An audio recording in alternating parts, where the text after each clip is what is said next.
கோடி மேற்கு தொடர்ச்சி மலையடிவார பகுதியில் புழுதி புயல். பாலைவனம் போல் மண் துகள்கள் கலந்து பலத்த காற்று தொடர்ச்சியாக வீசுவதால் வாகன ஓட்டிகள் மற்றும் பொதுமக்கள் அவதி.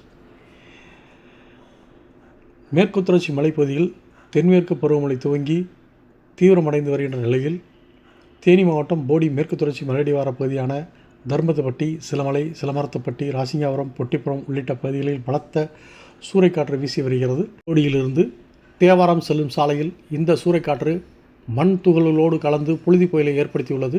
தொடர்ச்சியாக வீசி வரும் இந்த புயல் காற்று காரணமாக வாகன ஓட்டிகள் வாகனங்களை இயக்க முடியாமல் மிகவும் சிரமமடைந்து வருகின்றனர். விவசாயிகள் தங்கள் விவசாய பணிகளை மேற்கொள்ள முடியாமல் திணறி வருகின்றனர்.